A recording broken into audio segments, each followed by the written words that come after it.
Slammer. Our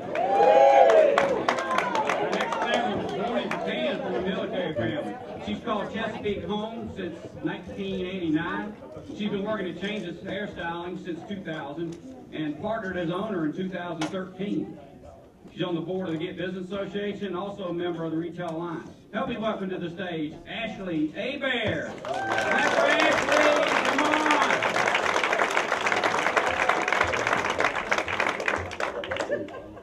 Good evening, happy Valentine's Day. So it was the summer of '99, and I was getting ready to start my third semester at TCC. However, that's not what I wanted to do. From the time I was a little girl, I always knew I wanted to be a hairstylist. I would go to the salon with my mom when she would get her hair done and think, what a glamorous job. I mean, how much fun would it be to just go play, dress up, and do hair and makeup and gossip and talk fashion and fun. And so I had sat my parents down and broke their hearts and told them I no longer was going to be going to college and that I was going to start in cosmetology school. And I was actually working at a hair salon at the time, so I knew going in I was going to have an advantage to anybody else starting school because I had so much experience answering phones and booking appointments and occasionally sweeping up hair. Well, it didn't take me long after enrolling in school and being behind the chair that answering phones and booking appointments and sweeping hair did not give me the least bit of advantage at all. I had several incidents along the way that made me learn some really tough lessons.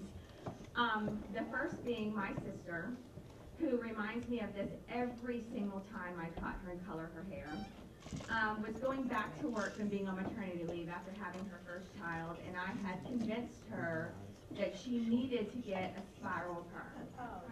Now, mind you, spiral perms had not been in style for at least 15 years, but it was going to be so easy for her to fix her hair in the morning, just put a little product, scrunch, go. So she went with it. Well, about 5.5 hours of rolling her hair, I finally took the perm rods out, and she was left with what looked like a mix between a French poodle and someone who had just undergone electric shock therapy. But I was able to redeem myself because we literally just learned how to do razor cuts. And I used the best terms I could. I was going to texturize and shatter, and there was going to be movement and swing. Now, I didn't realize that a freshly permed hair was quite as delicate as it was, and I went to give her this fabulous texturized haircut, cut right through her bangs with my very sharp razor, and she went back to work with kinky, curly, frizzy hair with bangs up to here. And to this day, she reminds me of that every single haircut. And then there was also a situation with this little lady who came in one time. Her daughter brought her in. She literally was 195 years old. And her daughter insisted that this poor woman get her eyebrows waxed. Well, I got it. I got it. So I walked her over to the little waxing station we had, and I pulled back the layer of skin that it took to find her eyebrows. But what I found was not eyebrows, but just 5 little itty-bitty strands of white hair. But I thought, you know what, I'm going to give her an Angelina Jolie brow. Like, she is going to be the fiercest one in all the nursing homes. So I lift her skin up, and I apply the wax, and I put the strip on there, and I pull it off. And I look down, and I look at the strip, and I look down, and I realize all 5 of those hairs were on the strip. Luckily for me, however, she was 195 years old and didn't even know where she was, much less what service she was having done. Her daughter, on the other hand, wasn't so happy about it.